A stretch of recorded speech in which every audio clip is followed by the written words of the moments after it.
organisation. Je vais vous donner 5 astuces pour bien gérer le temps. Astuce numéro 1. Bien organiser le travail de manière à avoir un résultat excellent. Deuxième astuce. Anticiper les situations de manière à ne pas avoir de mauvaises surprises. 3.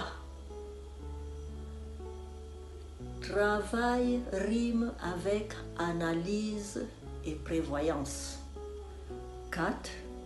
Utilisez votre agenda tous les jours. 5. Le travail doit être fait en temps et en heure. Un petit conseil. Séparez-vous de votre passivité. Quand vous avez une journée de travail à organiser, commencez par les tâches un peu plus difficiles. Tant que vous avez encore de l'énergie et que vous êtes en forme. Par exemple, le matin, vous pouvez commencer par regarder votre planning. Et un planning est fait comment? Sur votre agenda. Vous pouvez le faire sur un mois. Donc, vous vous êtes fixé des objectifs pour le mois. Ensuite, vous le divisez en semaines. Et puis, en jours. Donc, chaque tâche journalière doit être faite. Analysez en fin de journée si vous avez pu faire ce que vous avez prévu de faire. En fin de semaine, ce que vous avez prévu de faire dans la semaine. Et à la fin du mois, vous regarderez aussi si vous avez pu faire tout ce que vous avez prévu à la fin du mois. C'est ainsi que vous pourrez avancer dans votre travail. Vous savez, quand un dentiste vient au travail le matin, il sait qu'il va travailler de 9h à 17h, par exemple. Il reçoit un patient toutes les demi-heures, mais il peut lui arriver d'avoir un imprévu, un patient qui a un cas compliqué. Alors, ça lui prend plus de temps. Il ne va pas mettre une demi-heure sur ce patient-là. Il mettra plus. Il peut mettre 1 heure de temps, 1 heure et demie de temps. Et les autres sont en salle d'attente, en train d'attendre. Pour rattraper le temps, il faudrait qu'il se réorganise. Donc, il faut savoir s'adapter. Les patients suivants, qu'est-ce qu'il pourra faire? Il va peut-être écourter le temps des soins et les remettre peut-être la semaine d'après ou redonner un rendez-vous pour le mois, pour la fin du mois ou le mois d'après. Mais en tout cas, il faudrait qu'il planifie ça dans la journée pour que tout le monde soit reçu. Parce qu'il ne peut pas dire aux autres, voilà, comme j'ai eu beaucoup de travail avec celui-là, je ne veux pas vous recevoir, rentrer. Ils ne vont pas être contents.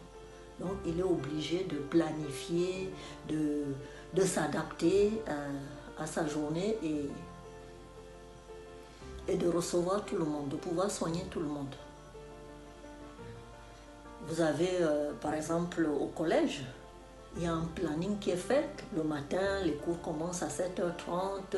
De 7h30 à 8h30, il y a tel cours. De 8h à 9h, il y a tel cours. De 10h à telle heure, il y a tel. Tout est planifié et fait de sorte que, en fin de journée, le travail soit fait.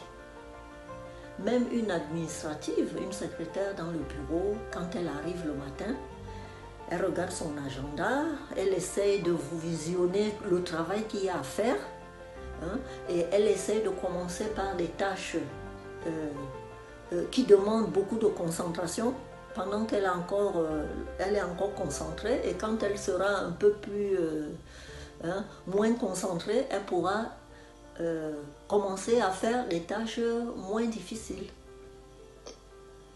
Il faut savoir gérer les situations imprévues. Et pour bien gérer une journée de travail, il faut bien se reposer. Comme les Américains disent, 8 heures de sommeil, 8 heures de travail et 8 heures de temps libre dans lequel vous pouvez utiliser votre temps matériel, le loisir, l'affectif, l'émotionnel, s'occuper de votre famille, les repas, le sport. Mais une journée n'a que 24 heures et il faut bien gérer la journée pour être satisfait le soir. Donc,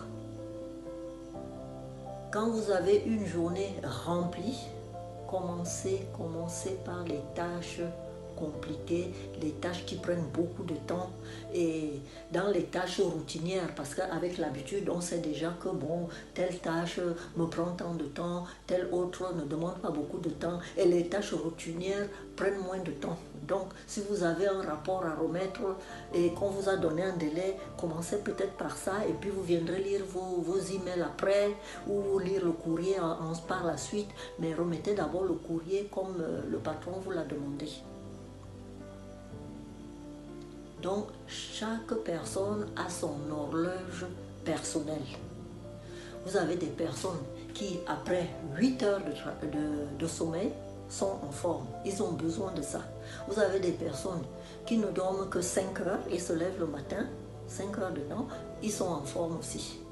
Et puis vous avez aussi d'autres qui, des grands dormeurs, ils sont des couches tôt et des lèvent tard, ils se lèvent tard. Mais chacun a son rythme de sommeil. Et chacun doit reconnaître quand c'est le moment d'aller se coucher, quand c'est le moment de se reposer. Si vous avez une surcharge de travail, essayez de déléguer. Déléguez aussi à vos collègues. Demandez qu'on vous aide et ce n'est pas tous les jours que vous demandez de l'aide. Si vous voyez que la journée est pleine, il y a des journées, les journées sont tellement variées au travail qu'il y a toujours des surprises. Donc, bien gérer ces moments-là. Ça, c'est très important. Vous avez des personnes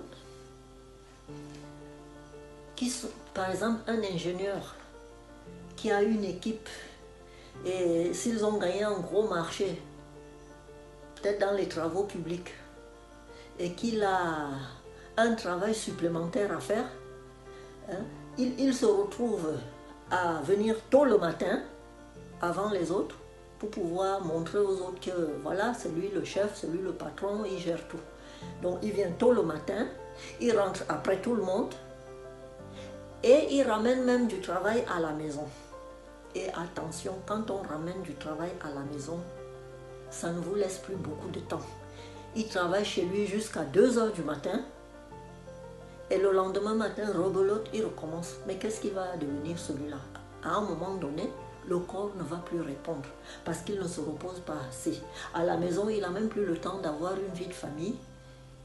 Il n'a plus le temps de s'occuper de ses amis. Donc, il doit reviser son planning de travail, essayer de déléguer à ses collègues, à ses collaborateurs. Et c'est comme ça qu'il pourra s'en sortir. S'il ne fait pas cela, un jour ou l'autre, le corps va le lui réclamer. Parce que notre corps a besoin d'un temps de repos. Il y a un temps pour toute chose, comme on le dit même dans la parole. Un temps pour travailler, un temps pour se reposer, un temps pour aller en vacances, un temps pour les loisirs, un temps pour l'affectif, etc., etc. Donc, sachons gérer notre temps. Et nous avons, avec la pandémie du coronavirus, il y a le télétravail. Ça a aussi modifié la vie de famille, la vie à la maison. Si vous êtes mère de famille ou père de famille, ça demande une autre organisation à la maison dans le domaine du travail. Votre travail doit être fait. Alors, il faudrait que vous ayez une bonne discipline. Ça commence par les enfants. Puisque vous n'allez plus au travail, vous pouvez laisser dormir les enfants un peu plus le matin et mettez-vous au travail. Par exemple, pendant qu'ils dorment encore, vous faites déjà une certaine tâche, ça vous fera prendre de l'avance. Et quand les enfants vont se réveiller, vous les apprêtez et puis vous les préparez pour l'école.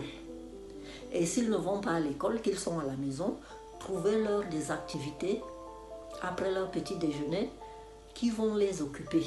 Vous pouvez leur donner par exemple du coloriage, la peinture à faire, vers 10 heures, une petite récréation, vous les amenez un peu dehors et puis vous leur demandez par exemple de jouer à cache-cache ou de sauter à la corde dehors ou de ramasser des herbes dans le jardin, en tout cas une activité qui les occupe là-bas et pendant ce temps, vous revenez dans le calme, continuez votre travail.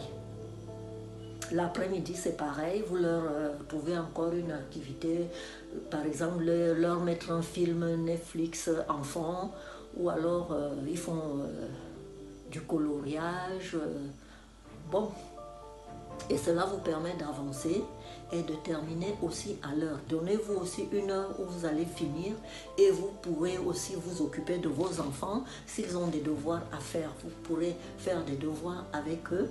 Tout cela demande un emploi du temps strict et un emploi du temps qu'il faut respecter. Et vous pouvez aussi occuper les enfants en leur demandant d'aller ranger leur chambre. Hein? Cela leur permet aussi d'avoir une certaine organisation dans leur vie. Ils prendront aussi l'habitude de se prendre en main et de savoir que voilà, je dois faire mon lit, je dois aider maman à faire la cuisine. Quand vous faites la cuisine, vous les appelez, qu'ils viennent vous aider, un peu vous éplucher les pommes de terre, l'autre vous lave les légumes et puis l'autre apprend à les couper pour ceux qui sont déjà grands. Donc ça vous permet d'avoir une vie familiale bien gérée, bien que vous soyez à la maison. Votre travail doit être fait. Et si vous avez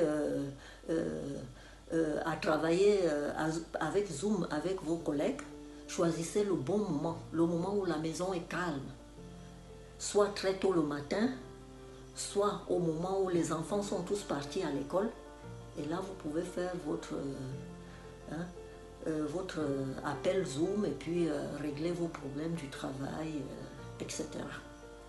Voilà, c'est ça que je voulais vous dire au niveau de l'organisation du travail. C'est très important de savoir gérer sa journée et de pouvoir analyser en fin de journée, voir si on a pu remplir toutes les tâches qu'il y avait à faire. Si vous n'avez pas su le faire, remettez pour le lendemain ou même pour la semaine ou alors étaler dans le mois. Mais il faut que l'objectif que vous vous êtes fixé pour le mois, à la fin du mois, cet objectif doit être atteint.